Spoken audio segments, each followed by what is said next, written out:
So, ladies and gentlemen, esteemed participants and distinguished guests, it is with great pleasure and honor that I stand before you, rather sit before you, as it is a webinar, to warmly welcome our legendary, our most loved, our lovable CA Bimal Jain sir. And he absolutely needs no introduction with the crowd, but I always feel an honor when I am introducing him. So because as an Indian, it makes me feel proud that we have around us such a distinguished gentleman who is so humble, and his demeanor is so honorful that we learn a lot whenever he's around. And his effervescent smile and his effervescent passion towards teaching us about the finance and GST world is a sight to see. So as we all know, he's a renowned chartered accountant and a member of ICAI since 94, with an exceptional reputation for his expertise in tax laws, compliance, and financial strategies.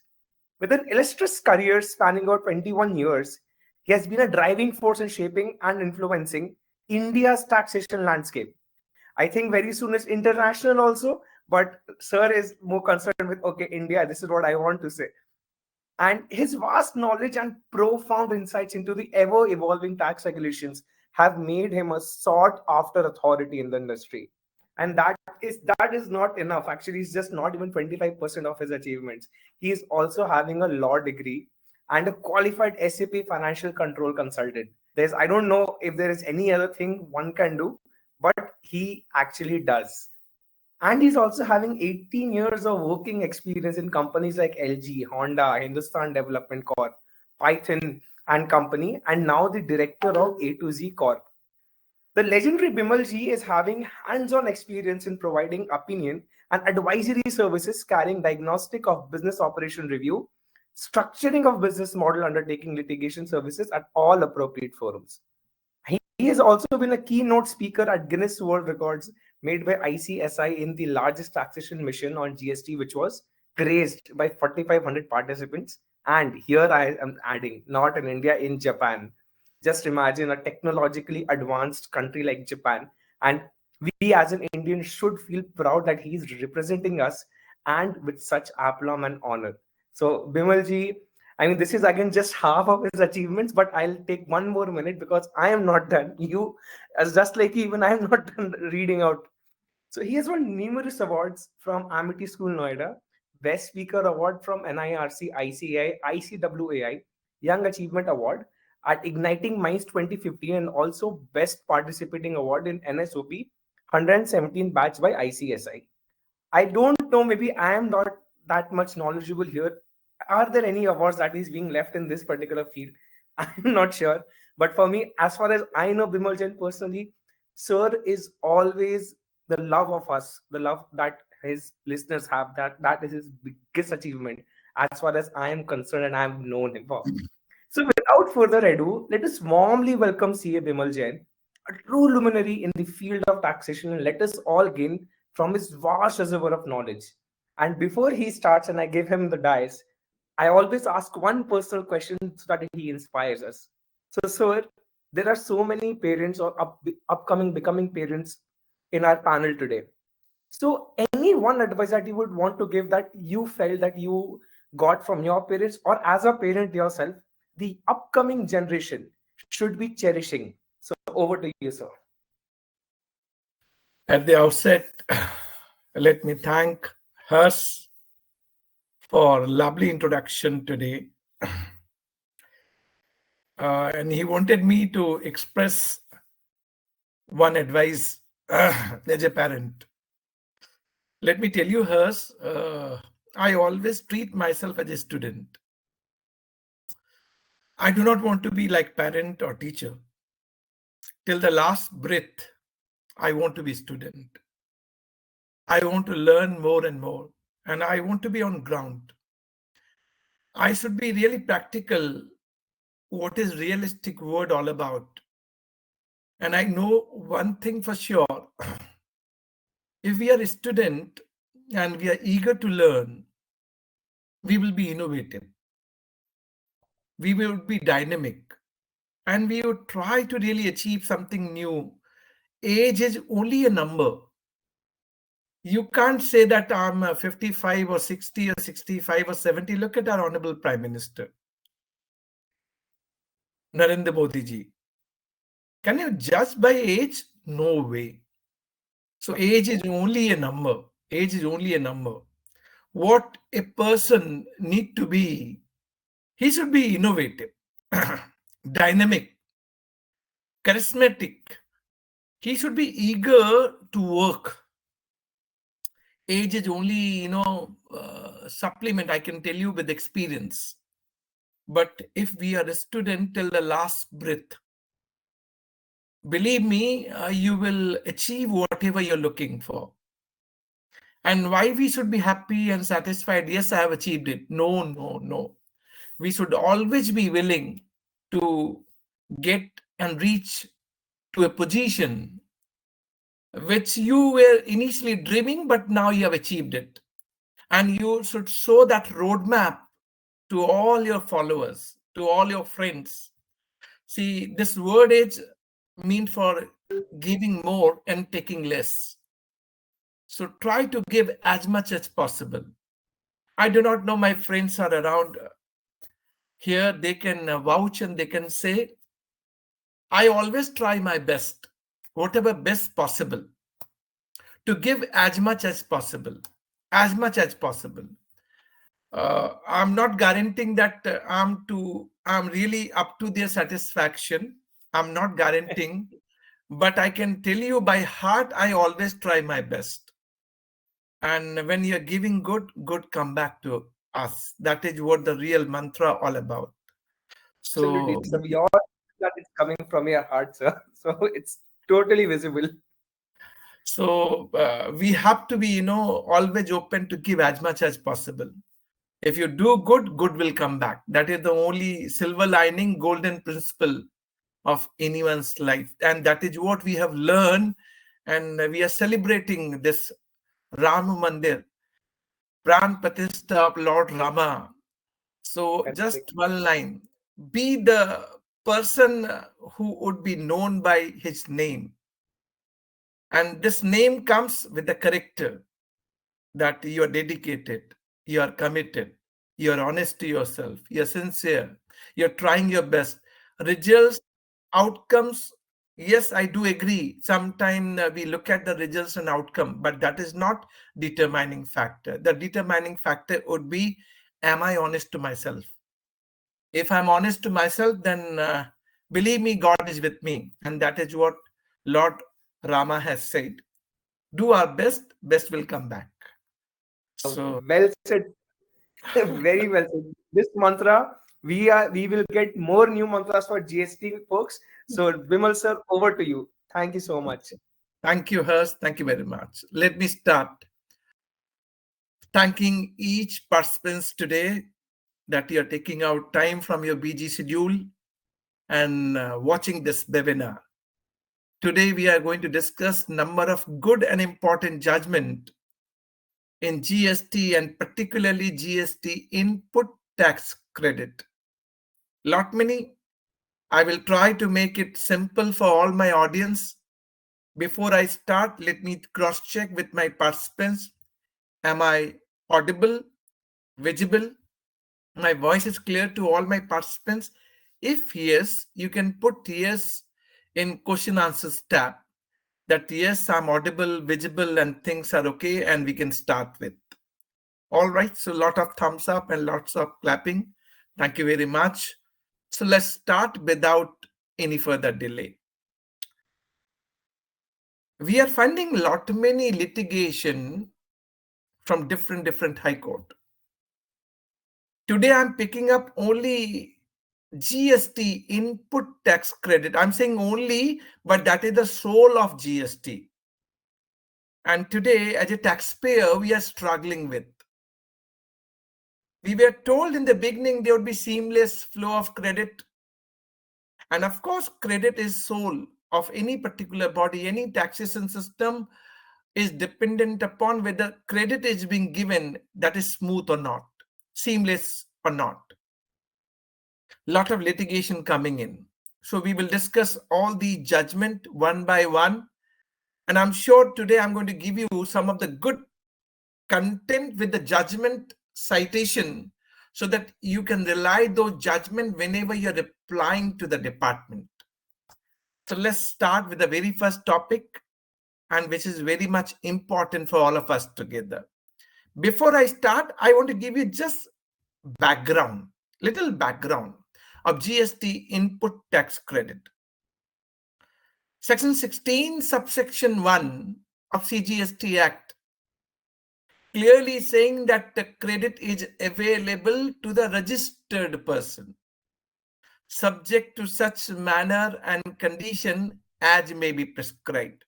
So section 16, subsection 1 clearly saying that credit is available to the registered person who is recipient, buyer of goods or services. Now, section 16, subsection 2 is creating condition for availing credit. When GST got started, we started with 4 conditions. Condition number 1, that as a buyer, as a recipient, you should have tax invoice copy or credit document.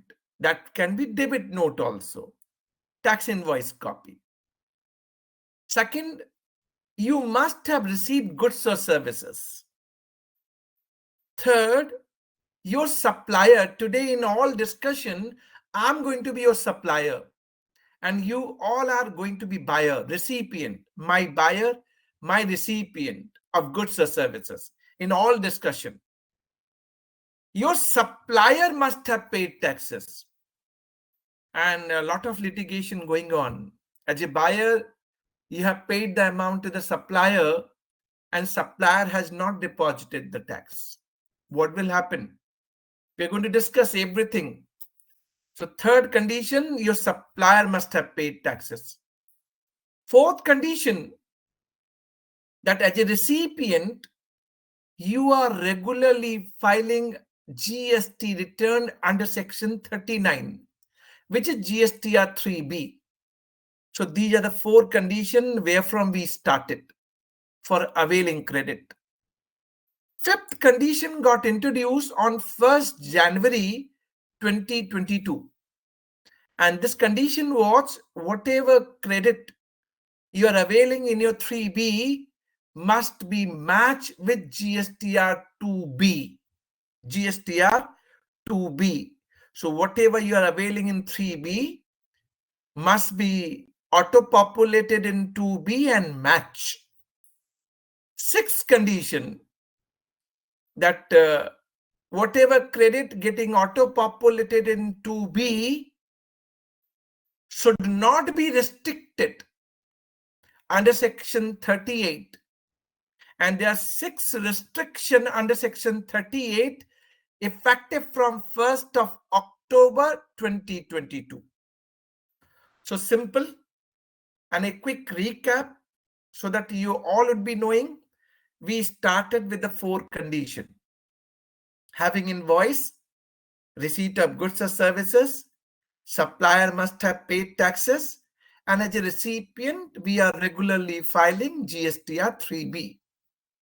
Fifth condition, from 1st January 2022, credit availed in 3B must be matched with GSTR 2B. So you have to keep these conditions in your mind for all discussion we are going to discuss today. The first important point, and I'm sure you would be having answer to this, but still I'm posting this query to you. Let's say you have availed credit in your 3B for 10 lakh rupees. 10 lakh rupees in 3B. But it is only 5 lakh rupees coming in GSTR 2A. 2A. I didn't say 2B. 2A. So there is mismatch. 2A versus 3B of 5 lakh rupees. If I post a query to all of you, please tell me, you as a recipient really require to cross-check that credit availed in 3B should be matched with GSTR 2A. And you have to give me the answer either yes or no. So you can use the question answers tab and write whether we need to really match with GSTR 2A for availing credit. Your answer should be either yes or no. So you can use question answers tab. I'm going to give you the answer that whatever you will say. Okay. So a lot of answer yes, no coming in. Now listen very carefully. Listen very carefully. Before I give my judgment to all of you. Your supplier Bimal Jain, while filing GSTR1, it was B2B supply, registered supplier to registered recipient. But your supplier has wrongly furnished as a B2C in a GSTR1. Is it going to be auto-populated in GSTR2A for you? No, it will not come in 2A. Supplier is supposed to furnish your GST number, recipient GST number, but he has wrongly furnished GST number of some other party. Is it going to be auto-populated in GSTR 2A for you? No, it will not. What is your fault? You have a tax invoice copy as a buyer. You receive goods also. Your supplier has paid the taxes through 3B, but he has wrongly furnished outward supply particulars while filing GSTR1. That is the reason it is not getting auto-populated in GSTR2A of the recipient. Third situation, Delhi to Tamil Nadu is a supply, interstate, IGST, invoice raise, IGST, even taxes are being paid, IGST. But transaction was wrongly furnished in GSTR1 by supplier as an intrastate. Is it going to be auto-populated for you in your GSTR 2A? It will come, but showing as a ineligible. Fourth situation could be that supplier has paid the taxes through 3B, but he did not file GSTR1. So quite obvious, transaction will not come in 2A. So are you not supposed to get credit? Your credit can be denied. Otherwise, you're satisfying the condition. You as a recipient having tax invoice, receive goods and services. Your supplier has paid taxes. Only problem was your supplier has made mistake while filing GSTR1. And fourth condition, you as a recipient regularly filing your 3B. Why credit would be denied on the basis of 2A? Now the answer, and which you must take a note of it somewhere. Whenever you get any so-called notice or scrutiny notices, for initial 17, 18, 18, 19, 19, 20, we know a lot of dispute going on as on date. What would be your reply to the department? First, you will say to the department, sir, I'm not supposed to match with GSTR 2A. Reason number 1, there's no provision in GST law that the credit availed in 3B should be matched with GSTR 2A. First reason. Yes, it should be matched with GSTR 2B, but that is effective from 1st January 2022. So first answer is there's no provision in the law, in the act, that it should be matched with GSTR 2A. Yes, through a rule 2A got introduced, but there's no corresponding provision in the act as a condition to avail credit. So rule cannot override the provision. Rule are delegated legislation. Rules are given power only when provision is being prescribed in the act. So we can very well say rule is beyond the provision, and there's no provision in section 16 subsection 2 that credit availed in 3B should be matched with GSTR 2A. The first point. Second point, that the Supreme Court judgment Bharti Airtel, you can note down, Bharti Airtel Supreme Court judgment, and in that judgment it is being stated two-way is only facilitation.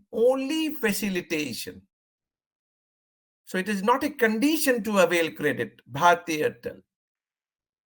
Followed by recent judgment coming from Kerala High Court, Dia Agencies, Hina Medicals. These are the judgment which is talking about even though it is not matching with 2A, it is available to you. Of course, you have to prepare the reconciliation. You have to see you're satisfying all 4 conditions which I said. Even though it is not coming in 2A, department cannot object. And keeping this theme in mind, Department CBIC has issued a circular also. Circular number 183 dated 27th December 2022. Circular number 193 dated 17 July 2023. They have said if there's a difference, mismatch, 2A versus 3B. So if mismatch is more than 5 lakh, then they are talking about certificate, CA certificate from a supplier. Your supplier has made the mistake while filing GSTR1, and that is the reason mismatch is coming. So this circular is giving advantage. Circular number 183 and 193. And to conclude in one line, yes, as a recipient, I need to substantiate that I'm satisfying 4 conditions. But it need to be cross-check and match with GSTR 2A. Ruled out. No provision in the section 16 subsection 2, and judgment are coming in our favor. Bharti Airtel Supreme Court judgment, Kerala High Court judgment, Dia Agencies, Hina Medicals. So I've given this flavor to all of you. Let me take one step further. Do we really require to match credit availed in 3B with GSTR 2B? Now, I'm not saying 2A. Do we require to match with GSTR 2B? This is the question.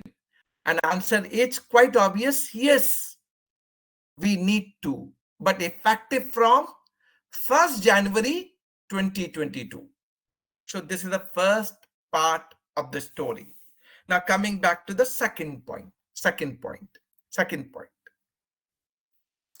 See, Bimal Jain is a supplier. He made the mistake. He has wrongly furnished B2B supply as a B2C, right? That is the reason it is not coming in your 2A. Supplier has wrongly furnished the GST number instead of your number, wrongly furnished GST number of some other party. It is not coming in your 2A. And that is the reason you got so-called notice or scrutiny notices from the department. Right? Now I'm asking one thing, and the question goes to all of you, and you should answer in question answers tab. It's a mistake of supplier. Supplier could have corrected this mistake in a GSTR1, right?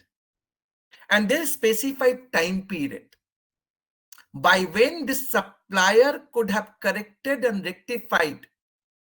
So rectification of any mistake or omission could have been undertaken by the supplier, but defined time period under section 37H.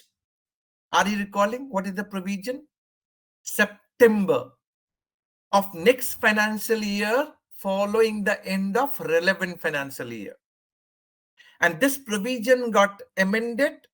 It is now 30th November with effect from 1st of October 2022. Relevant to the financial year. But please try to see the past litigation, 17-18, 18-19, 19-20. Your supplier did the mistake.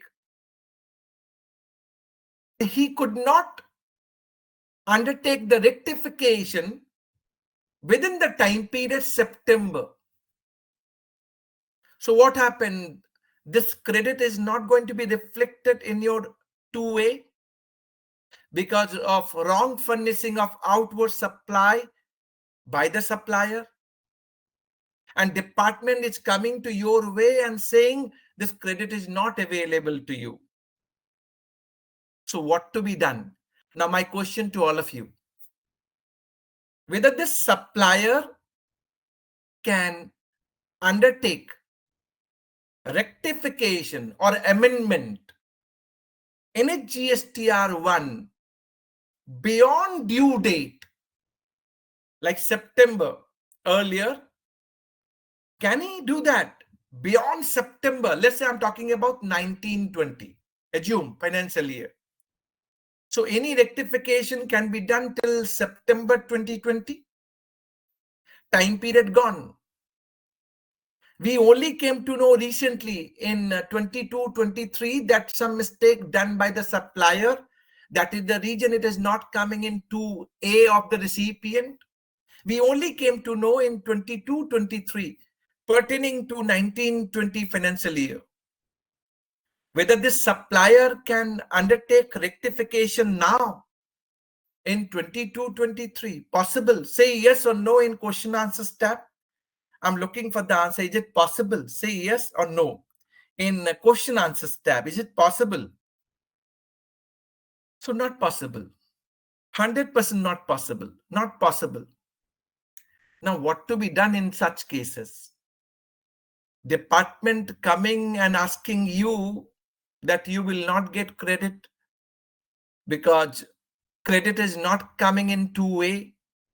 And why it is not coming in 2A? Mistake of supplier. And supplier could not undertake rectification by specified time period.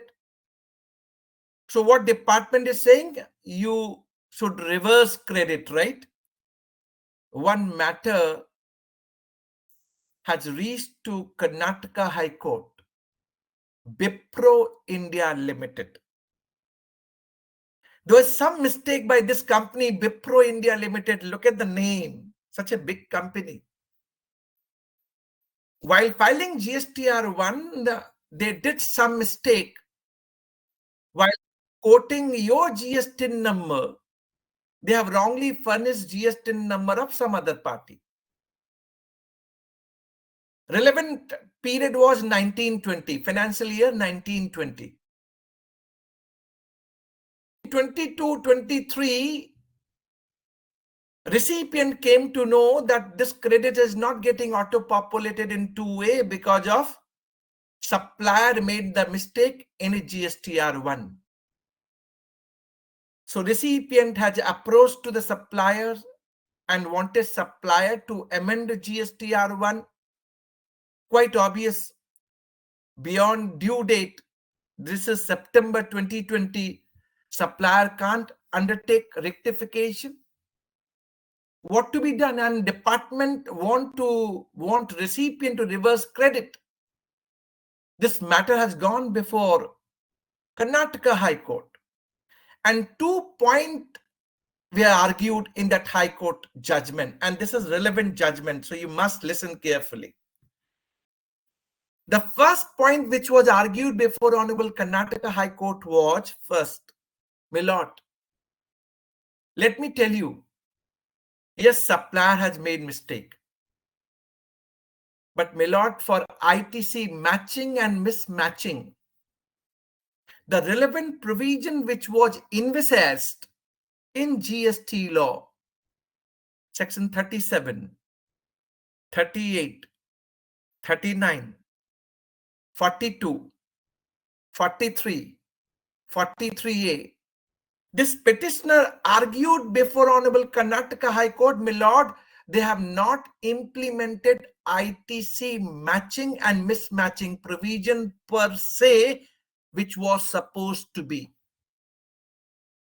High Court asked the petitioner, what do you want to explain to us? Please explain.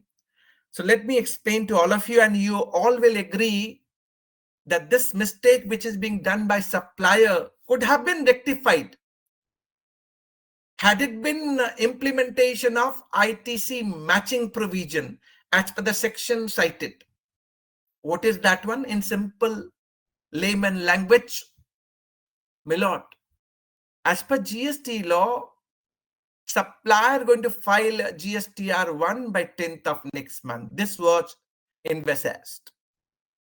Once supplier filing GSTR1 by 10th of next month, it gets auto-populated in GSTR2A of recipient. Now, recipient need to file GSTR2, but he would be having three options available: add, modify, delete. What is this add? If supplier has not furnished any relevant outward supply details, that can be added by the recipient. Modify, any mistake done by the supplier can be modified by the recipient, like B2B wrongly shown as a B2C, GST number wrongly furnished, which was the case before the court. So if supplier wrongly furnishing GST number, you as a recipient will get opportunity to correct it, because you will see that it is not coming in 2A. You will correct it. And delete is what? Supplier has wrongly furnished. It was not your transaction. You need to delete it as a recipient, and then you will file GSTR2 by 15th of next month. Once recipient undertake add, modify, delete, and file GSTR2, it gets auto-populated in GSTR1A of supplier, and supplier can see, yes, my buyer has done some changes. And quite obvious, if you have corrected the GST number, which was supposed to be as a supplier, I'm going to accept it, right? And once I accept and file GSTR3, it will get match. It will get match automatically through a system. So this petitioner argued, my lord, even though there is a provision in the GST law for ITC matching and mismatching, and that is automated, but they did not implement GSTR 2 and 3 since July 1, 2017. They did not introduce GSTR 2 and 3. My lord, if they have implemented the GST law as envisaged, then yes, mistake done by the supplier could have been noticed by the recipient. GSTR 2A, you know the background, right? It came sometime beginning of January 2019. So until then, you were not knowing that some mistake is being done by the supplier. So when system was not available, 2 and 3 never got implemented. Had it been implemented, then buyer, recipient could have corrected. It has gone to supplier and GSTR 1A, and GSTR 1A, the supplier would have accepted while filing 3, and ITC could have been matched. Since it was never got introduced, that is the reason this mistake has continued even beyond due date.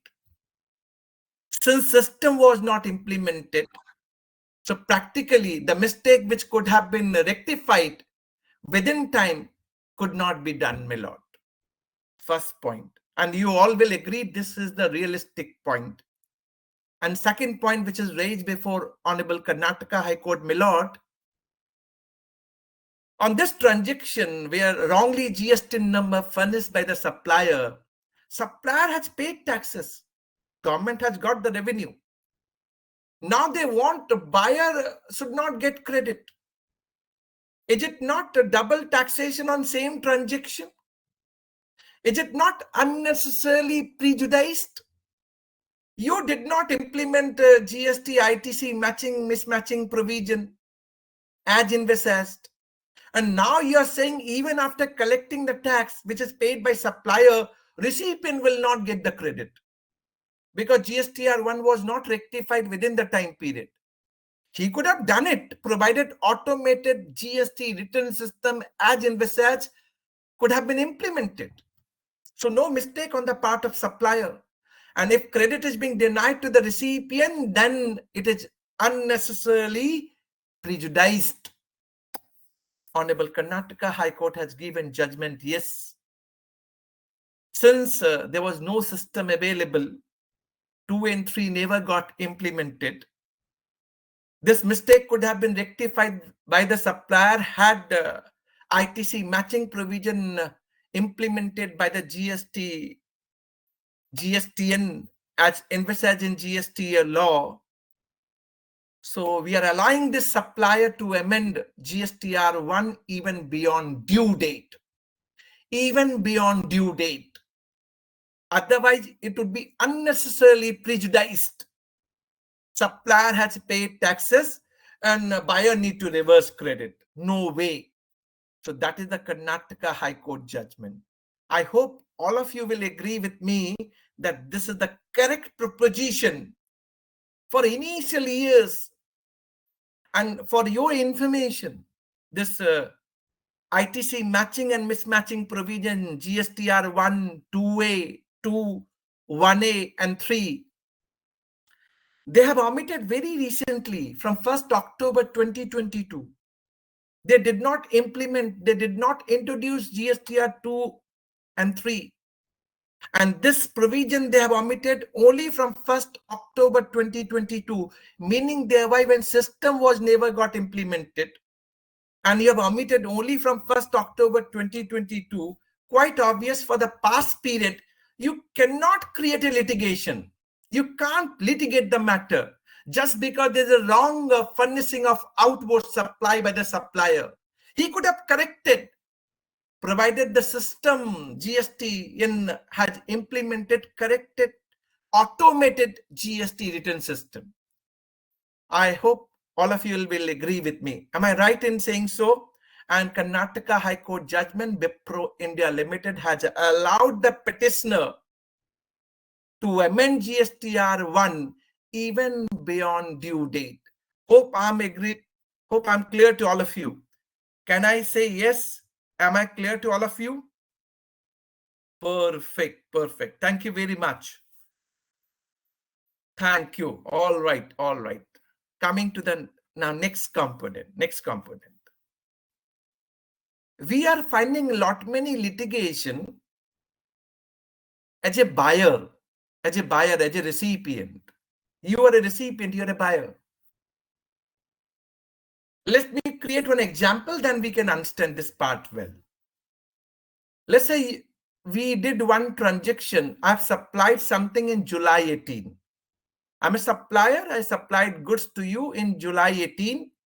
You as a recipient, you have availed the credit. In July 18 time period, your supplier was filing GSTR1, getting auto-populated in 2A for the recipient. Your supplier was also filing 3B. So you have cross-checked during July 18 that both were active number, supplier and recipient. And your supplier was complying with the GST law, filing the return. That is the region getting auto-populated in 2A, and supplier was paying the taxes through 3B. Status was coming that submitted, filed. Now, in financial year 22-23, there was some inspection and search at supplier premises, and supplier found to be non-existent. First situation. Second situation, for non-compliances of supplier, and these non-compliances may have happened in 21-22, whereas your transaction was in July 18. So non-compliances, non-filing of return on the part of supplier has happened in 21-22. And because of that, supplier registration got cancelled with retrospective date, let's say July 1, 2017. And department coming to your way, buyer's way, and asking buyer recipient to reverse credit. And their only argument is, your supplier is non-existent, right? Your supplier registration got cancelled with retrospective date because of non-compliances by supplier. Whether credit can be denied for the recipient, for the buyer, this is the moot question, right? Let me tell you this again from a judgment coming from Calcutta High Court. LGW Industries Limited, followed in Sanchita Kundu, Gargo Traders, and recently one judgment, Calcutta High Court judgment in Suncraft Energy India Private Limited, came in favor of a taxpayer. SLP was filed by Revenue in the Honorable Supreme Court, and Supreme Court has dismissed the SLP. This was not decided on merit, but dismissed, and Honorable Supreme Court was not inclined to interfere with the judgment of Calcutta High Court. So what is the crux of Calcutta High Court judgment? Listen, that is the crux which I'm going to discuss today. July 18, supplier and recipient both were active number. That time department did not object anything. Supplier was tax compliant, filing 1-3B on time. Only in 22-23, you are going for a search at supplier premises, and supplier found to be non-existent in 22-23, and you're disputing transaction of July 18. How come it is possible? July 18, both were active number, supplier was tax compliant, and Honorable Calcutta High Court has given a silver lining judgment.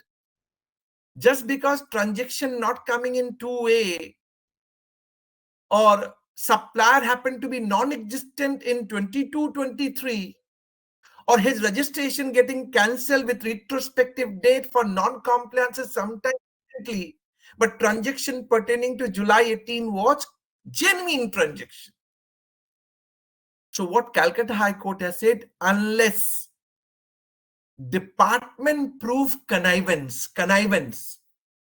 Hindi chini bhai bhai, between supplier and recipient, unless department prove, department cannot demand reversal of credit from the buyer, from the recipient, and that too for a period of July 18, when they are doing inspection search in 22-23.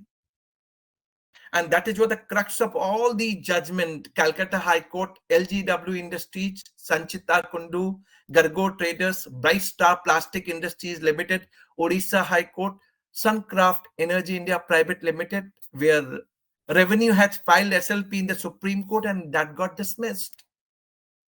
So this is again good judgment for all of us together.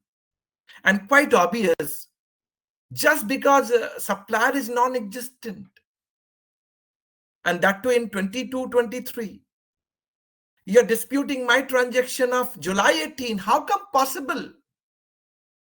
Some non-compliances in 21-22, his registration getting cancelled with retrospective date, and you're disputing July 18 transaction.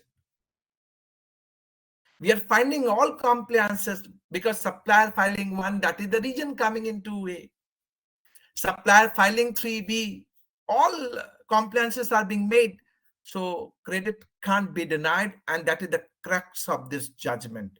Hope I'm clear to all of you. If I'm clear, can I see thumbs up from all of you so that I will move to the next topic? Yes, yes. Or you can write yes in question answers tab, so that would be clear to me. All right. Thank you. Thank you. Coming to the next scenario. The fourth topic of the day. Fourth topic. Section 16, subsection 2, clause C. What is this provision? I'm your supplier. I've raised the invoice 10 lakh rupees, 18% IGST. You all are my buyer. You have paid the amount to the supplier. And your supplier did not deposit the tax with government exchequer. Your supplier, even after collecting the tax, has not deposited the tax with the government exchequer. Department coming to your way. Department asking buyer to reverse credit because of non-payment of taxes by your supplier even after collecting the tax. Am I right? Yes, section 16, subsection 2, clause C clearly saying that your supplier must have paid taxes. I do agree, no denial. But tell me logically, and this point I'm putting forth. Was it this issue even in pre-GST era? It was. Even in pre-GST regime, this dispute has reached to the Supreme Court.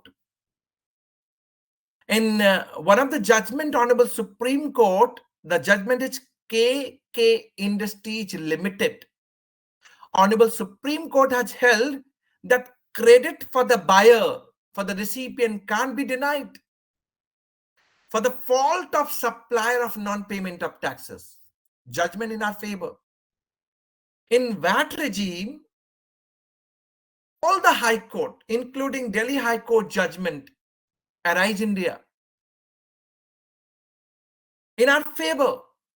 Yes, SLP was filed against Delhi High Court judgment that got dismissed. Nothing got decided on merit. But all High Court judgment in my favor that credit can't be denied for the buyer, for the recipient, for the fault of supplier of non-payment of taxes.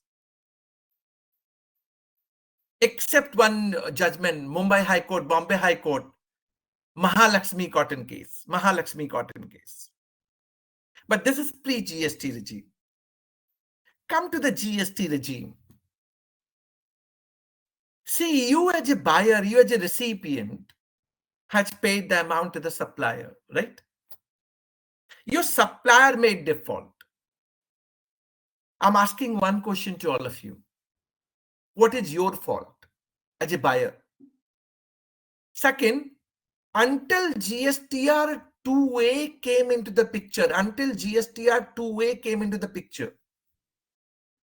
was you aware of that your supplier, even after collecting the tax, is not depositing? You're not knowing at all.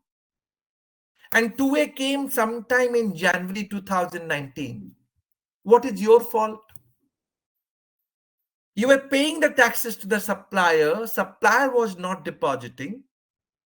And 2A was the document which was supposed to be, which was not there. What is your fault? There is a legal maxim, doctrine of impossibility. Lax non cogit ad impossibilia. You cannot compel a person to do something impossible. When 2A was not available, how come recipient buyer can see that supplier, even after collecting the tax, is not depositing the tax? Doctrine of impossibility. Even I'm telling you, 2A is there today, right? But can you say with a certainty that your supplier is depositing the tax today? I can give you one example. Even today with certainty, we can't say. Let's say supplier is having 10 lakh rupees liability 5 lakh pertaining to you and 5 lakh for others. But supplier only filing GSTR1 with the 5 lakh, paying the taxes 5 lakh, his status would be coming as a file about your transaction. That 101 cross-checking, matching is not fully implemented. It will take some time. So I'm saying initially 2A was not available. That is the bottleneck for the recipient. And even 2A is available. We are not fully into sequential filing of GST return. It will take some time. So we can say even after 2A, with certainty, we can't say the supplier has deposited the tax. So that is doctrine of impossibility.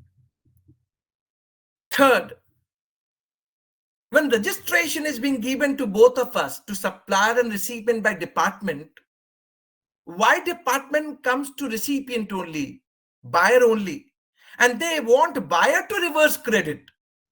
Why can't they go back to defaulting supplier? You have given registration to the supplier and supplier is defaulter. You're not taking any action against defaulting supplier. What is this? And you want recipient to reverse credit, not only reverse, along with interest and penalty, right? How come these are justified? How come these are justified? Madras High Court judgment in our favor.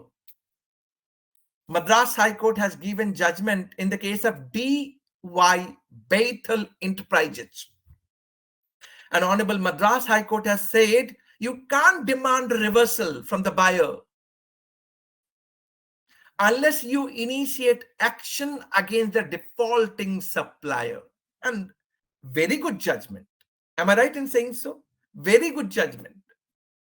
But subsequently, we are finding other judgment also going against Patna High Court judgment. Astha Enterprises. It's against us. The constitutional validity was challenged, and Patna High Court has said it's constitutionally valid. Recently, Kerala High Court judgment has also held this section 16, subsection 2, clause C is constitutionally valid. And it is not violative of Article 14, Article 19(1)(g), Article 300 capital A. What is the crux of Kerala High Court judgment, which is against us? But they have said that the prescription of condition, it's coming from the GST law. And once these conditions are being prescribed, then you can't litigate the matter. This is violating Article 14. No way. That is what the judgment coming out. And what Kerala High Court has subsequently said, when there is a condition, then condition need to be satisfied. Then only it becomes vested right. So ultimately, section 16, subsection 2, clause C, we got one good judgment from Madras High Court in our favor, but we got back-to-back 2-3 judgment against us. But what is the way forward? This would be interesting to listen today. Interesting to listen today. What is the way forward? Let me tell you, and here I want to invite your attention. There are 2 provisions I'm going to cite today, which may be subject matter in future litigation, and maybe these are the ground we are going to argue before the court. So I'm going to cite these 2 provisions. Section 41, subsection 2. It is a prospective clause notified only from 1st October 2022. Listen very carefully. Hope you're listening to me. I want your attention now. You have to listen very carefully. 41 subsection 2 is a prospective clause notified from 1st October 2022. And what this provision is saying, this provision is saying buyer, recipient need to reverse credit. You need to reverse credit For the fault of your supplier of non-payment of taxes. Just pause here. You need to reverse credit, buyer need to reverse credit for the fault of supplier of non-payment of taxes. Am I right? So I do agree that now 41 subsection 2 is giving power to the department that they can demand a reversal of credit from the buyer. I do agree. And I'm sure that department going to showcase this provision before honorable bench also, that under this provision they are demanding reversal from the buyer. I'm sure they are going to show this provision to the bench also. But let me tell you what is my interpretation here. My interpretation. In case of Madras High Court DY Bethel Enterprises, department wanted buyer to reverse credit, right? But Honorable Madras High Court has said you can't demand reversal. You need to initiate investigation against the defaulting supplier. This was the judgment from Madras High Court. Now, department going to cite 41 subsection 2 to the court and will say, Milord, if supplier has not paid the taxes, I'm having a right to demand reversal from the buyer. That is what they are going to cite, right? My argument from taxpayer perspective, and listen carefully. My argument in my humble submission from taxpayer perspective. I'm going to plead before honorable bench in my humble submission. My lord, yes, reversal provision now got introduced, which is prospective, effective from 1st October 2022. My lord, it means for the past period prior to 1st October 2022, there was no provision in the GST law for demanding reversal. If there's provision, then why they have introduced this provision?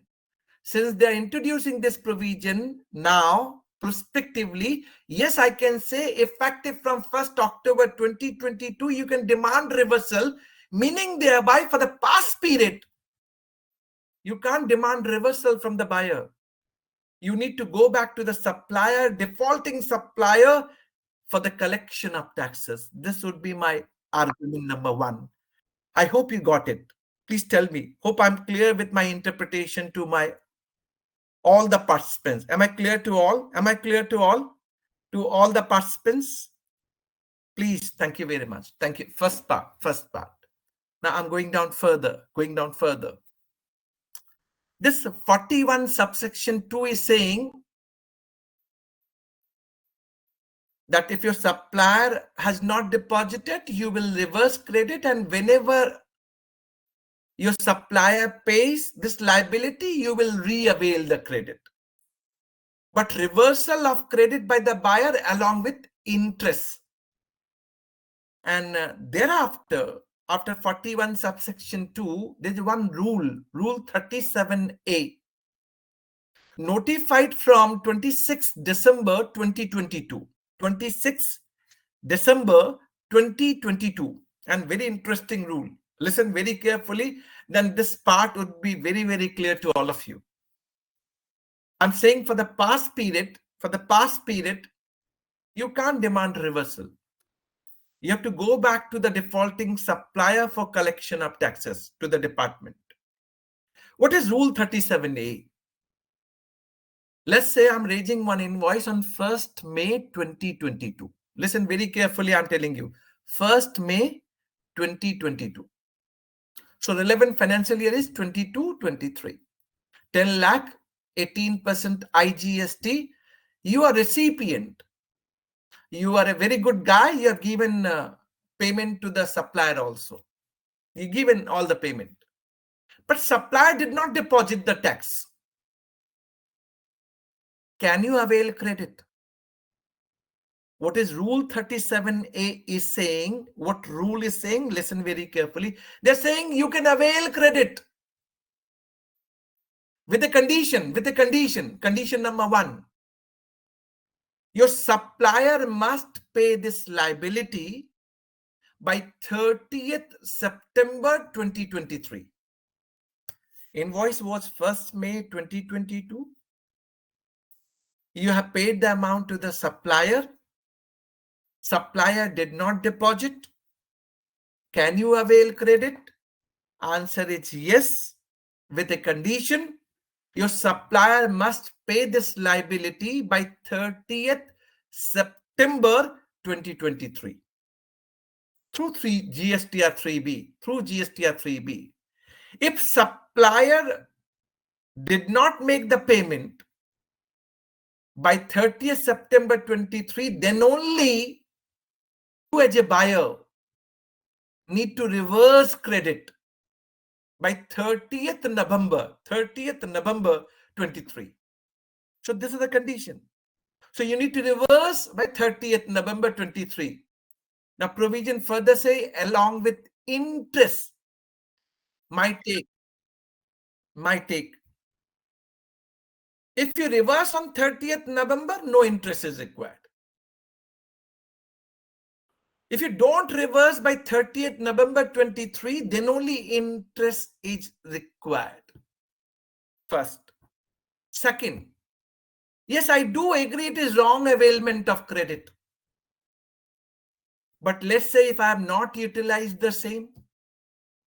So wrong availment, but not utilized. Can interest be levied? My answer is, as per section 50, subsection 3, 50, subsection 3. Availment of wrong credit but not utilized, no interest. And this provision now with retrospective date, July 1, 2017. So if you have availed the wrong credit but not utilized the same, no interest. Now, third component.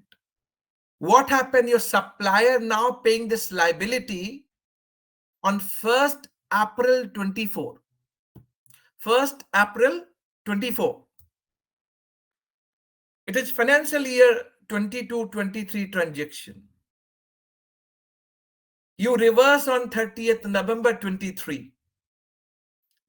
Now your supplier is paying on 1st April 24.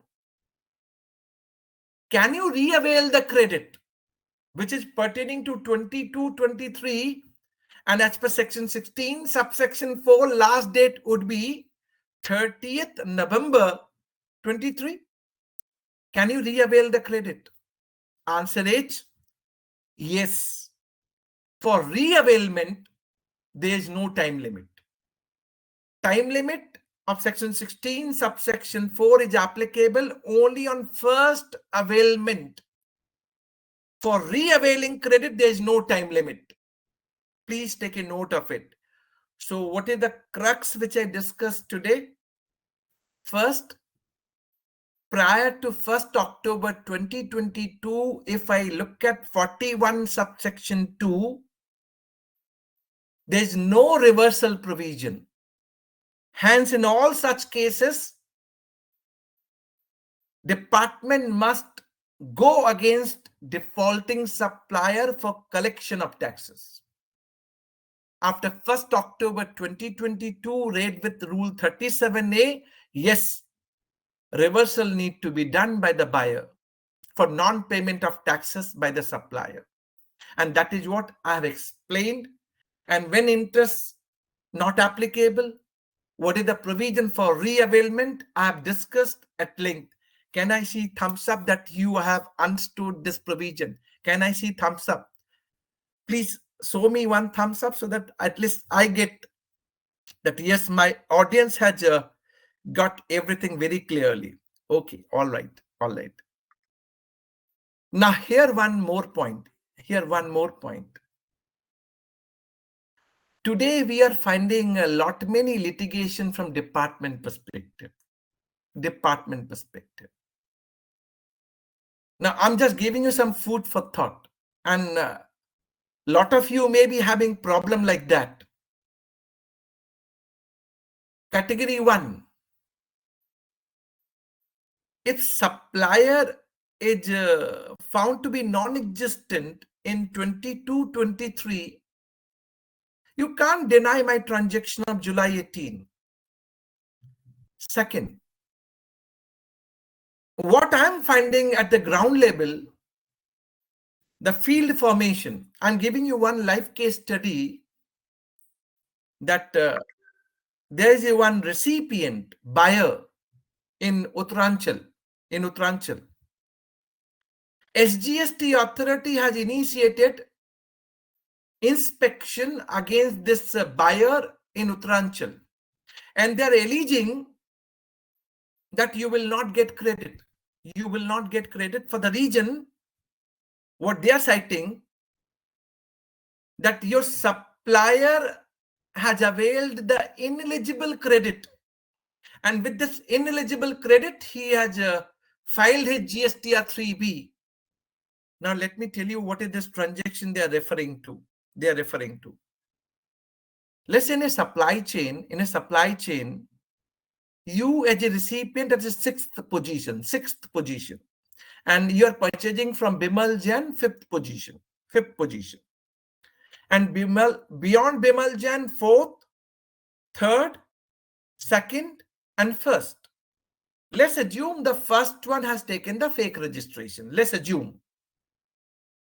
he has only cut invoices, only raised the invoices, and filed one, but he did not pay the tax through 3B. Credit has come to L2. Now, L2 has used this credit for discharging tax through 3B, and this is how this credit has flown in the supply chain. You are at sixth position. Department coming to you and they wanted you to reverse credit on the pretext that the credit which is coming to supplier fifth position is ineligible credit because of some L1 who has taken the fake registration. My humble submission, what is your fault? You as a buyer having tax invoice copy, receipt goods, they're the eBay bill, they're the toll tax receipt, they're the Wegman slip, they're the lorry truck receipt, everything. Your supplier, immediate supplier, Bimal Jain, has filed 1 and 3B. You have seen it is coming in 2A, 2B. You have seen that your immediate supplier is paying the taxes, right? What is your fault? I'm giving you some of the argument and which is yet to be tested in the Supreme Court. But those arguments going to be valid argument in time to come. Argument number 1, and which I have really defended some of my client. I defended before the government, before the GST authority, asking them, sir, until 2A came into the picture, 2A, was you aware of that there is someone L1 who has taken fake registration? He said, no, I was not aware of. Then I asked him, then why you're putting responsibility on this sixth position recipient? Until 2A came into the picture, so until January 2019, even department was not aware of that there's someone who has taken fake registration. Why you will say credit is not available to the sixth position?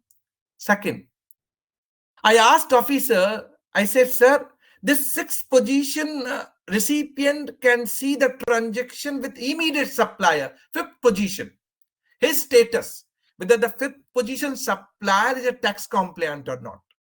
Can he go beyond the fifth position? Can he see the transaction on GST and portal where from Bimal Jain is procuring L4, L3, L2? No. So doctrine of impossibility. Lex non cogit ad impossibilia. How you are compelling? You as a recipient can't see beyond Bimal Jain. Why you would be asked? And what is the problem with that? So you as a recipient, is having genuine transaction, all the documentation lying with you, why they would be denying credit because of L1 for which you can't see anything? Who is going to answer? Because they did not introduce automated GST return system, their fault. 2 and 3 never got implemented. Why they will penalize the genuine buyer and recipient? Third situation, the case which I'm referring to. If this fifth position is having active registration today, and he is existent also as per the certificate given by CGST Delhi Department SGST Uttaranchal coming to the recipient and saying you reverse credit because there's an ineligible credit. Why can't you go back to defaulting supplier who is active number, having existent certificate also? You're not taking any action against fifth position supplier and asking sixth position recipient to reverse credit. How come? GST does not mean this kind of business. GST is supposed to ease up business. And why these two departments cannot interact between themselves? This Uttaranchal SGST need to go to Delhi CGST. Your supplier is active, existent, and he has taken ineligible credit. Take action against this non-compliant if you found to be non-compliant. But don't ask sixth position recipient to reverse credit. Hope all of you will agree. Am I clear to all? Am I clear to all? Please say yes, so that at least this clarity emerges that we are discussing on the right proposition and footing. All right. Thank you very much. Thank you.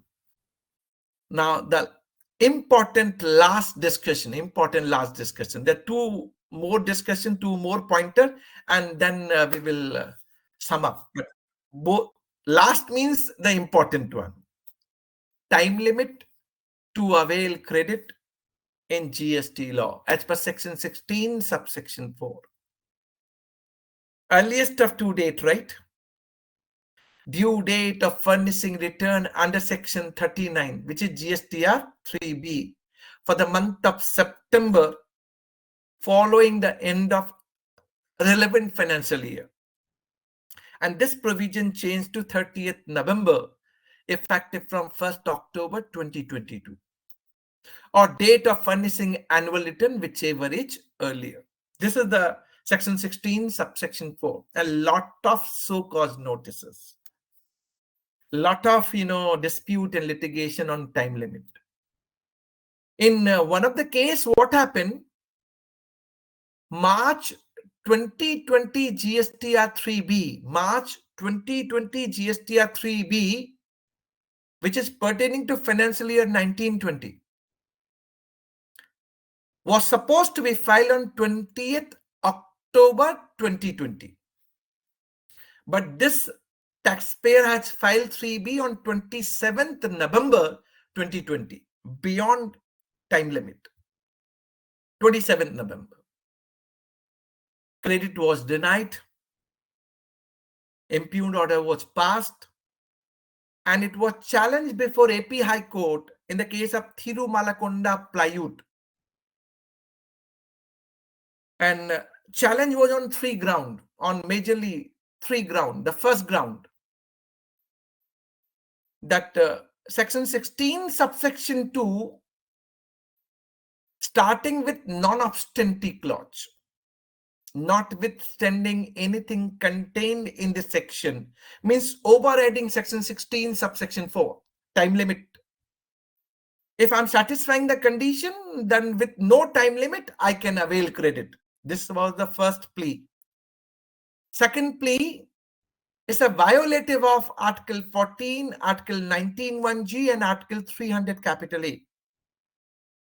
And third argument, when a department has accepted 3B with late fees, then quite obvious my time limit gets extended accordingly. These are the three plea is taken before Honorable AP High Court.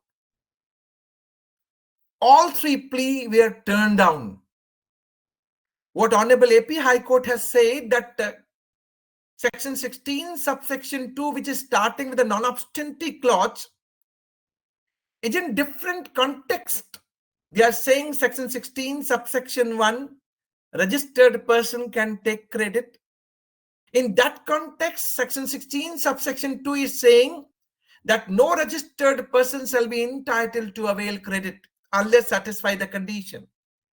And which is in different context when I read at 16, subsection 4.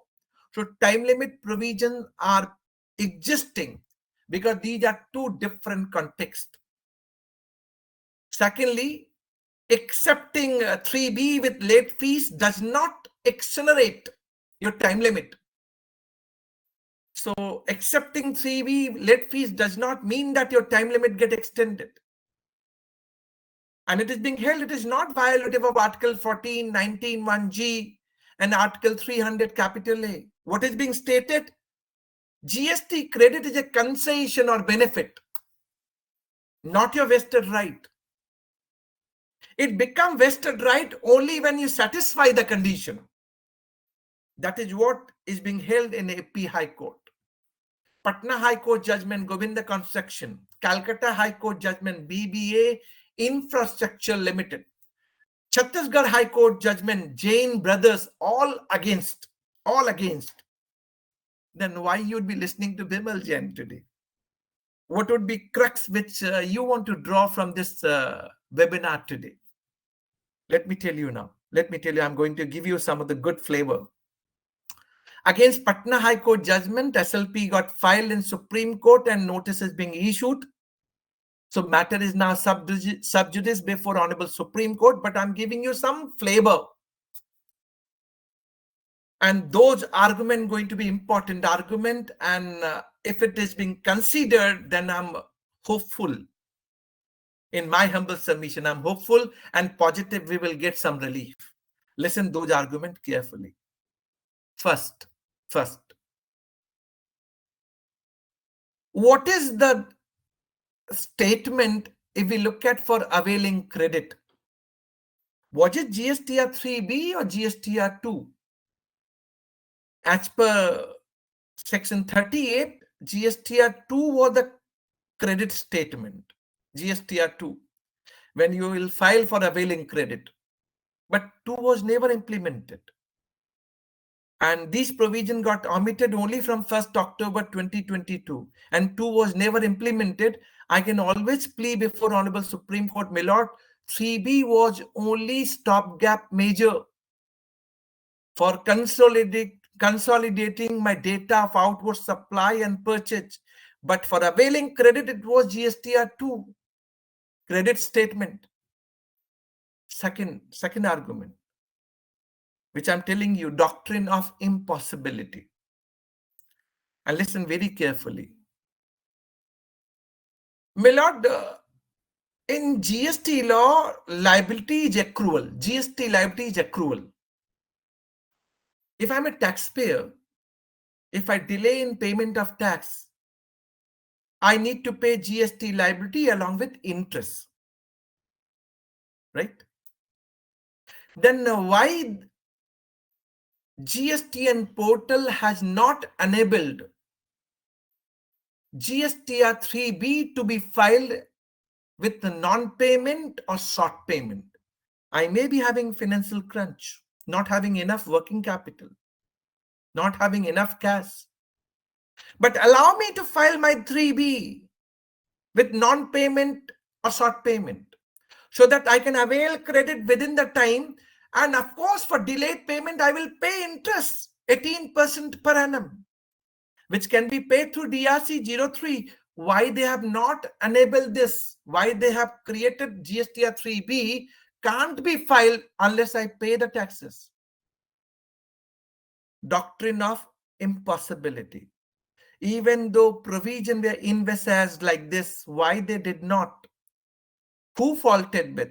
My lord, they could have given me window of filing 3B with non-payment and short payment. They did not given me that window. They wanted me to pay, then only I can file 3B. How come, my lord? And when I delay in payment of tax, I pay 18% interest. And of course, you're finding this is going beyond. So doctrine of impossibility. coming to argument of Article 14. Article 14 is what? Among equal, there will not be discrimination, right? Article 14 is what? Among equal, there's no discrimination. But I can prove there's a discrimination in section 16, subsection 4. Take example. Let's say you are a buyer and there are two buyers. Let's say two buyers. If one buyer purchasing from a supplier in the month of April 22, he is allowed to avail credit till 30th November 23. Financial year 22-23, last date 30th November 23. He purchased in April 22, right?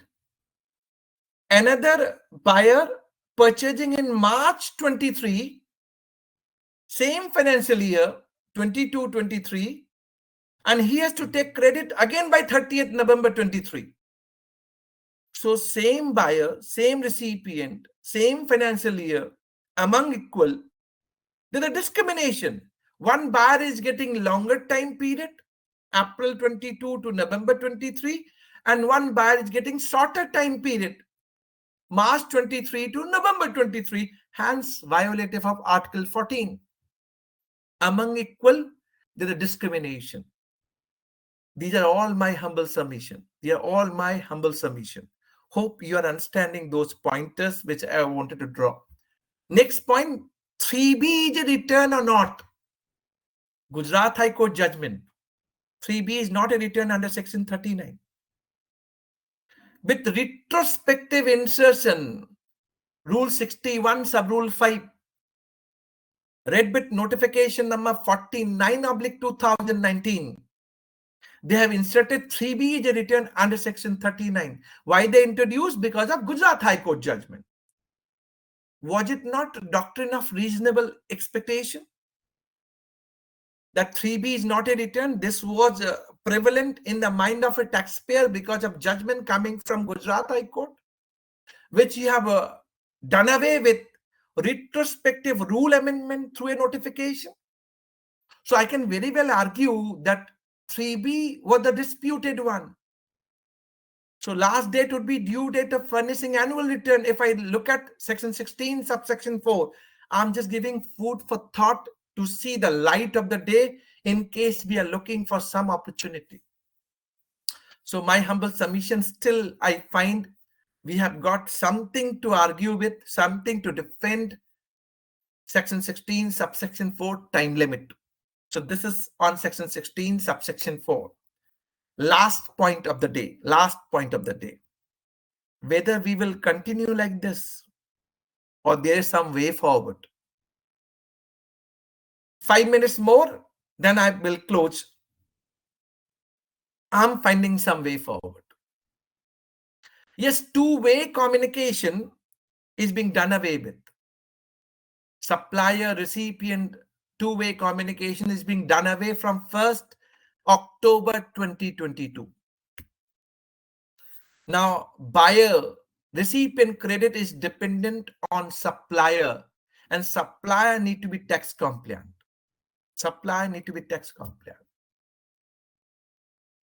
So it is unilateral now.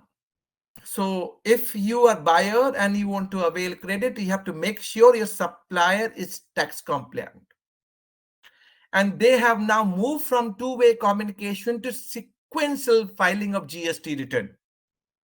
And this sequential filing of GST return is now getting introduced on GST and portal.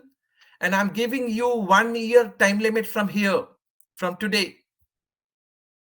We are on 30th January 24. I'm giving you 1 year. Believe me, after 1 year, you will find a minimal dispute. Of course, your credit would be dependent upon supplier only. And your supplier need to be tax compliant. But how come? I'm telling you some provision. Rule 59, Sub-Rule 6 of CGST rule. We have seen in the past that supplier used to file one, but he was not making payment of taxes. We have seen in the past. But what Rule 59, Sub-Rule 6 is saying, unless your supplier pay the tax through 3B of the preceding tax period, he will not be able to file GSTR 1 for the current tax period. Simple. If he has to file one for January, he has to make sure that he has paid the taxes through 3B up to December. So it is being ensured that your supplier need to pay taxes. Then only he can file one for the current tax period. Rule 59, sub-rule 6. Second, 75 subsection 12 explanation. We have seen in the past that the supplier used to file one with the 10 lakh liability and pay only 5 lakh rupees. And then the difference of 5 lakh rupees. Why he was filing one with the higher value? To pass on the credit. So this was the intentional mistake. Genuinely, what he was doing, he wanted to pass on credit to the buyer by filing one for 10 lakh, but making payment only 5 lakh rupees. So 5 lakh difference was there. Or there may be clerical error. So some mistake on the part of supplier that he made mistake while filing one, possible. But those who are habitual offender used to pass on the credit by filing higher value GSTR1 and paying lower taxes, window is getting closed for them. Now this 1 versus 3B difference is called self-assessment tax. Rule 88C, now such taxpayer will get notice DRC 01B on portal, and they're supposed to reply within 7 days. Either reply or pay the differential tax. Otherwise, recovery proceedings would be initiated against them. But as a buyer, you are now being safeguarded. That your supplier who is filing one and not paying the taxes, now these issue will get closed because of this compliances as per section 75 subsection 12. So it will get minimized over a period of time. An automated notice DRC 01B and recovery proceedings DRC 01D, and time period only 7 days to reply if there's difference between 1 and 3B. Third, section 37. We have seen in the past the supplier used to file one for the current period, but he was not filing one for the past period. Will not be open. Section 37 clearly saying taxpayer need to file one for up to preceding tax period. Then only he can file one for the current tax period. So he was not filing one, not getting auto-populated in 2A, 2B. Will not be the case. He will file one up to the preceding tax period. Then only he will be allowed to file one for the current tax period.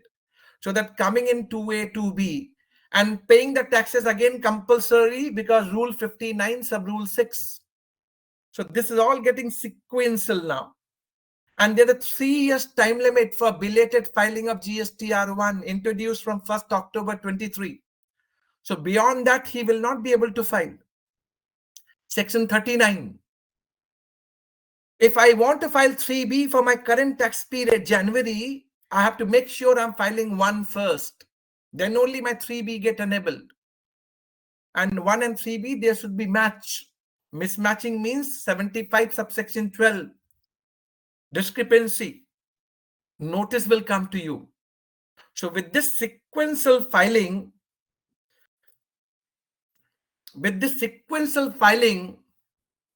the ITC issues which we have discussed today will get minimized, but it will take 6 months to a year time.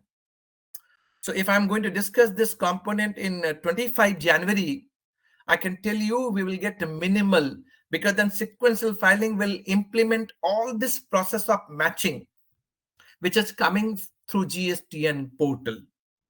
And again, 3 years time limit for belated filing of 3B and annual return under section 44 also.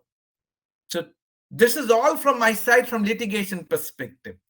that pertaining to input tax credit, lot many issues and where we are heading for. And what is the way forward also, I've explained that 1 year time limit. Rest assured, it all get minimized. So the credit in the hand of genuine buyer and recipient is being followed through a sequential filing of GST return. Of course, credit is dependent upon supplier and supplier need to be tax compliant. So I'm summing up here now, handing over to Hers. He has got something for you. So please watch this one of the facility which is provided by Zoho. Then we will question answers from the participants. Yes, Hers. Absolutely, sir. What a lovely, engaging, and knowledge sharing zone it was. And good thing is we have today very less amount of questions. So I think people are getting hands-on experience, and they're understanding things very clearly. All thanks to Bimal, sir. So thank you so much, sir. It's like around 1.5 hours you spoke non-stop. So we'll give you some rest. Till then, folks, before Bimalji comes and takes up the questions, we have a very exciting announcement. We are arranging an in-person intimate event with Bimal sir in Jaipur at Hayat Malviya Nagar on 23rd of February. But what is there? What will Bimal ji help us out with? That I want Bimal sir to share once we conclude this total event. So with this, again, a thanks a lot, Bimal sir, and I would like to invite Dheeraj as he will talk about what partnership you can have with Zoho and so forth, so forth. So, Dheeraj, over to you. Thank you so much, Harsh. It's my privilege to be doing a session where Bimal ji has spoken to such a wonderful audience, 340 plus people. Thank you so much, sir, for sharing your insights. It was wonderful. I was also listening to the session completely. Yeah, so again, without further ado, I know all of you are waiting for your questions to be answered by Bimal ji. So again, I'm here just for like 5-10 minutes to talk to you about a wonderful opportunity that you can have with Zoho. I'm assuming majority of you attending this session are finance professionals, CAs, accountants, tax consultants. So we have this wonderful partner program where you can partner with a global company like Zoho and take advantage for the clients that you manage on our suite of products, especially the finance applications, including Zoho Books, which is our flagship accounting software. So all you have to do is probably try out our software, which is Zoho Books. I'll probably suggest that as a good start, which is a flagship accounting software that handles GST, banking, and much more. So it's a cloud-based, wonderful accounting application which is also multi-user. So you can start a 14-day trial. If you like it, then I'm sure you would like to use it for your clients as well to manage their accounting. So you can get started with Zoho Books. And if you like what you see, then of course you would be interested in implementing it for your clients and manage the accounting of their clients.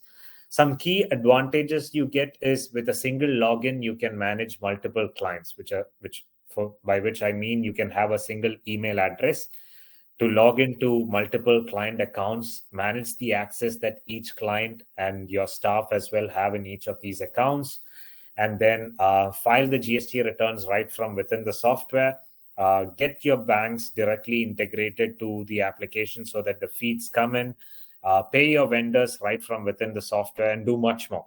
So it's a modern cloud-based accounting software, and it does not end there. So the partnership is not covering just Zoho Books, but you have a bunch of other finance applications like expense reporting tool, inventory management tool, payroll, all of that coming together. And Zoho Books is, of course, the central application.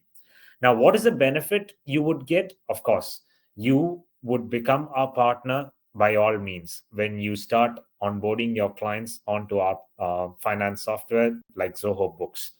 Now, being a partner has its own benefits. Of course, there is a revenue share, of course, interesting revenue share that we would want to discuss in person with you for every client you onboard to our finance application. So you can have seamless access, manage your clients on a modern cloud accounting or financial platform, but at the same time also enjoy the revenue share and other benefits you get from Zoho. Second, of course, is the visibility that Zoho can provide to your firm. So we have a listing on our website where we enlist our advisors, who are basically our partners. So Zoho clients who are looking for a finance professional like a CA or an accountant who can help them with their day-to-day task, or maybe the tax returns, compliance aspects, audit aspects, etc., can reach out to your firm directly from our website. So that's the visibility. And again, we being a global brand, it's not just in India. We have clients across the globe. So that's the kind of visibility that you can get through Zoho, and it's vice versa as well. So if you wish to take your practice outside of India as well, then again, Zoho Books is there in more than 14 plus countries: UAE, Saudi, Australia, UK, US, Canada, Germany, much more. So there are 14 plus countries where you can use the same software. The look and feel of the software would be exactly the same. It's just that the tax settings would differ. So the learning curve for your staff would also be less. So those are the kind of advantages you get. Now that we have explained what the partnership is, how to get started, right? So it's very simple. All you have to do is just show your interest. Our team would reach out to you, explain in an in-person call what it entails in detail, what are the benefits, etc. We'll have a one-on-one discussion, and only after you feel satisfied that this is something that you want to pursue for your practice, that's when you simply need to take the further step. And again, those are no bindings, no bonds, nothing of that sort. No criteria as well. It's just that as long as you feel this is something you can use for your clients and you can keep new clients coming in, we would be happy to get you started as a partner for the Zoho Finance applications. So start your relationships today. Probably myself or Harsh will share the link to register on the chat so that you can drop in your inquiries. Again, I want to reiterate the fact that we would not be spamming you with calls or emails or nothing of that sort. You're just dropping in your interest. You would receive a simple email from us with some basic details about the partnership. Only after you respond to that email would we be engaging with you on a call as well. So there's no worry about spam or anything of that sort. Feel free to drop in your inquiry about the partnership and then we take it from there. So thank you so much for this opportunity. And once again, handing it over back to Harsh and Bimal Ji. Thank you. Thank you, Dheeraj. It was very inquisitive. So Bimal sir, we are ready with set of questions. Shall I? Yes, please. Yes, I'm starting the questions. So in case of refund under inverted tax structure, applicant have claimed ITC of invoice pertaining to March 23 in the month of October 23. Can ITC be allowed for refund by Dharmil? Why not? Where's the problem? It is possible. And time limit as stated to be 2 years from the relevant date. So to my mind, there is no problem per se. When you talk about inverted duty structure, only ITC on input supposed to be refunded back. CMA Santosh Ji, Circular 183 by 15 by 22, dated 27/12/22, applicability for assessment would be mandatory or discretionary because Section 16 by 2 provides only 4 conditions to avail ITC. How can AA ask for CA or CMA certificate mandatorily to take ITC? Santosh Ji, very simple. I'd say that I need not require to cross-check with 2A, but 2A, if it is not matching, then these circular are providing some way forward.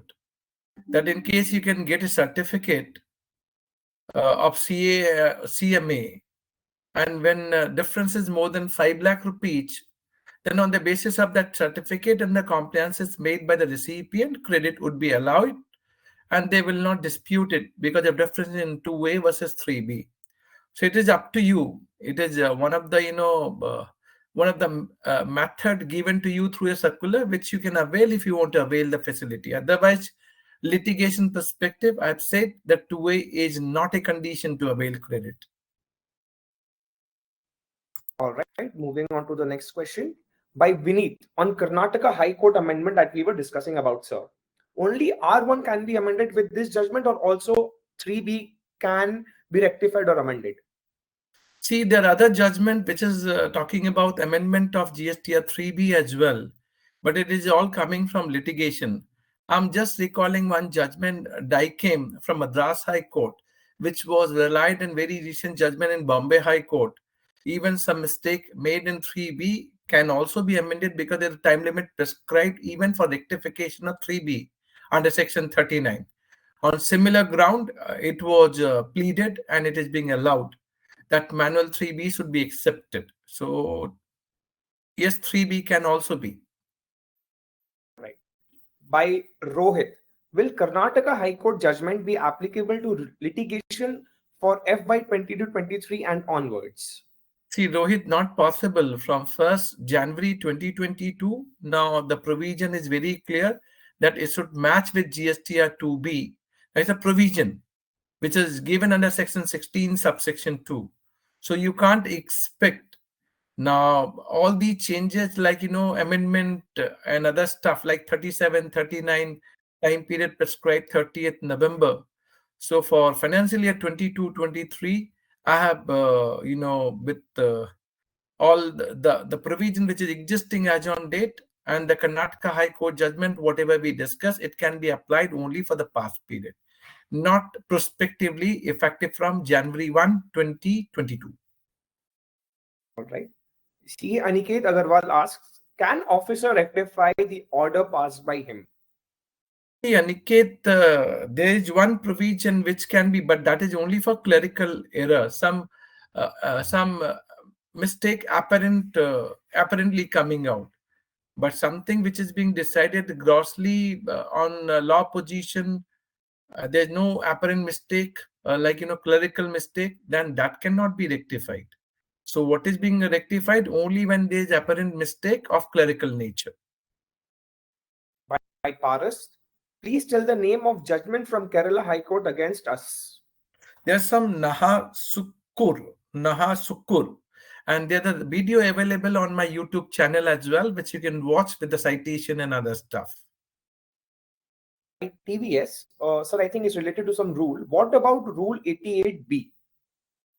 See, Rule 88B, what is your specific question? That is important, but otherwise rule is very detailed out. So you have to tell me what you're referring to. By Bharat, in Gujarat GST departments, Kolkata High Court Garko traders judgment not considered. So what we have to do? Bharat need not require to be why Gargo traders. I'm only saying that you have to prove you're a genuine buyer and you're complying with the law. If it is not being accepted by, Gujarat GST department, let it be litigated. And I'm sure on the point and merit, whatever we discuss will hold good. So litigation need to be taken on. By Dattare Jangam, is amendment to section 16/4 by Finance Act 22 with effect from 1/10/22 to avail ITC till 30th November is applicable for FY 21-22? Yes, Dattatreya. It is applicable for financial year 21-22, and to that extent, there was a press release issued. By Basant, ITC has denied FY 21-22 due to non-existence of supplier. Supplier has filed all his returns within due date and he cancelled his GST registration on April 23rd. Department reversed the ITC in the portal on 9/1/23 by sending SMS on 10/1/24. On 22nd Jan 24, department sent the DRC 01A asking for the tax along with interest and penalty under section 74. What is the possible solution? Basant, it is the appropriate case of litigating the matter. They can't do that. They are cancelling registration sometime in April 23 and disputing credit of 21-22. So that is what the judgment I referred from Calcutta High Court, like LGW Industries, Sanchita could do. So they can't do one-sided. And what is your fault being recipient? They can't do without giving opportunity of being heard. As per section 75, subsection 4, any adverse order passed against you need to be with the opportunity of being heard. They can't do one-sided. If you're finding these are not being followed, then they're a complete violation, principle of natural justice, and you have got valid reason to file a writ petition in this regard. My CM is Santosh Ji. In case of violation of section 75 subsection 7, that is demand of DRC 07 is greater than demand of DRC 01, what would you suggest first? Go for rectification, then file appeal, because 10% pre-deposit amount is huge. So if it is more than, are you being given, so-called notice? See, so-called notice is being issued, let's say, for 1 lakh, and they are passing order against you for 10 lakh rupees, for which so-called notice was not given. Then this impugned order is a violative of principle of natural justice. So something which is decided, which is higher value, for which no so-cause was given to you, it can't be decided like this. And they need to issue a so-called notice for the higher value, whatever they decided against you. Girish, the supplier filed a return belated, then ITC allowed to the recipient or not? See, supplier filing his return belated means GSTR1, let's assume, and it is not getting auto-populated in 2A. For that, I've given all the answers that 2A is not a condition to avail credit. So you can always, rely on those, judgment which I referred to. 2A is not a condition to avail credit. It is only a facilitation. If one is not filed by supplier, but he has paid the taxes on time, then you're entitled to avail credit. You take the litigation on. By Manoj Ji. During the transaction period in Feb 23, supplier GST no active, we have taken credit and paid amount till October 23. In November 23, we received notice that supplier are not existent at registered address, and now he has switched off mobile. And GST number has been cancelled in June 23 from retrospective. Now you pay tax. Whether Calcutta High Court decision will help us for present case? See, Manojji, quite obvious there are certain supplier who were unscrupulous. They did some transaction and then they have, disappeared. Now, being a recipient, you need to prove, burden of proof lies on you that you are having all documentation, you have complied with the law, and you are not in connivance with the supplier, that faulted supplier. Then, of course, you can defend your case. But these cases are happening in the supply chain. Lot many suppliers who did some transaction and they have run away and they are not existent today. Yes, I do agree. Lot many recipients are facing this problem, but in all, what you have to do, you have to first see the documentation. You have to ensure that you can prove burden, which is lying on you. And third, you can always say there is no connivance, and that is how you can defend yourself, Manojji. Bharat Patel, can SCN be issued by invocating provision of section 61? In section 61, there is no so-called notice. So-called notice to be issued either under section 73 or 74. 61 is only talking about different provision per se. So so-called notice under GST law would be under 73 or 74. We have 3 more questions. Shall we take on? Yes, please. We can finish it off. All right. Question by Himanshu. A query related to GST refund of unutilized ITC on account of export of services without payment of tax. For example, in particular quarter, refund of 100% unutilized ITC cannot be claimed. If 92% is claimed, then what about remaining 8% ITC? It will always be carry forward. Is there any law to write off these remaining 8% ITC, and how to do this in GST return?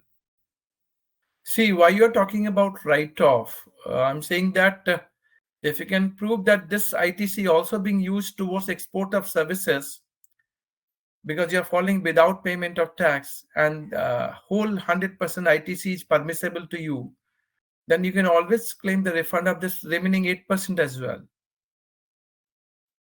Right. So, question by Sridhar. The preparation invoice with IRN was wrong and also filed GSTR1. But after that, we identified the mistake. In the subsequent month, GSTR1 was amended. But e-invoice is not possible to correct this scenario. Is it eligible? See, that is how once IRN generated and there is some mistake on your part within 24 hours, you can't correct it on IRP. invoice registration portal, then it is through amendment on GST and portal. If that is being done, that is the sufficient compliance. You need not require to worry. Question by Jitesh.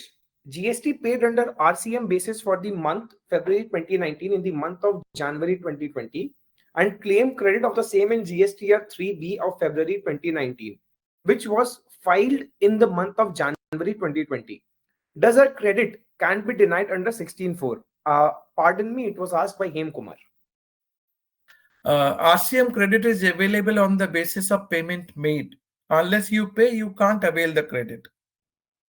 So if GST paid under RCM basis for the month February 2019, but you avail the credit in January 2020, then self-invoice. So you have to look at whether it is from unregistered supplier.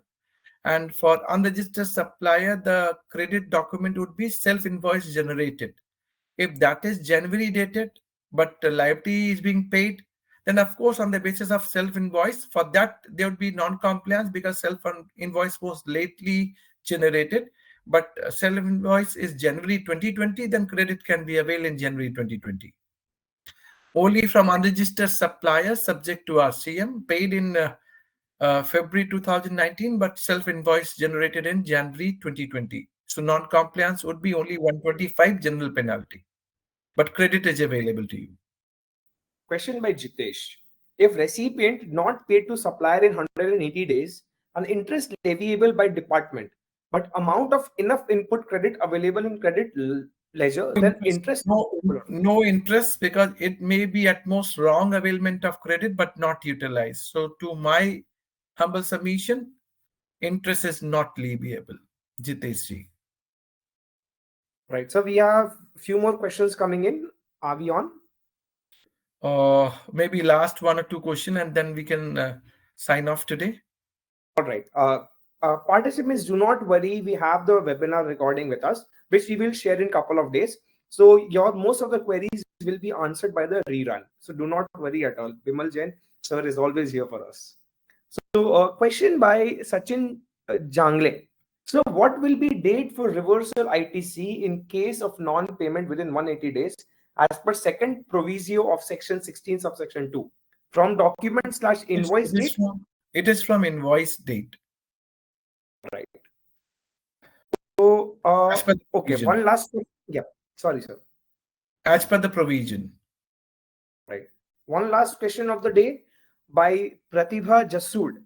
If we wrongly paid tax at 18% by utilizing ITC, but tax rate applicable was 12%, now if we have made amendment in GSTR 1 and net tax liability coming is negative and in table 3.1 of GSTR 3B, amount cannot be shown as negative, whether we should claim this amount as ITC? No, not possible. You have to claim, you have to do adjustment in subsequent tax period. And if you avail credit pertaining to that, then that would be disputed by the department. Advisable to do all this adjustment in subsequent tax period, raise a ticket, make out a case so that tomorrow department should not dispute. Right, sir. I think we have done with the questions. Thank you so much, sir. As usual, it was very engaging and wholesome.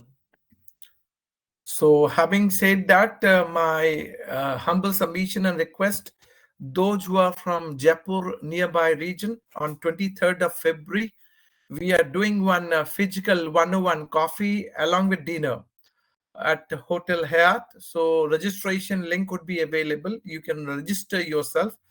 I will be personally visiting at Hotel Hyatt and we will be interacting 101. So you will get opportunity to meet me and discuss all issues pertaining to GST. And this is the opportunity whereby we can really, with the personal interaction, we can get more and more. And with this, we can take this process further to make GST good and simple tax. So with Zoho Books, their initiative, that hand-holding, that how we can make GST good and simple tax, we all are trying our best. And thanking all the participants who are taking out time joining with us. So compliment, heartiest compliment, and sincere regards to each one of you. Take care, stay blessed. Thank you so much, sir. Bye, everyone. Thank you for your time. Thank you. Jai Hind. Thank you. Jai Hind. Jai.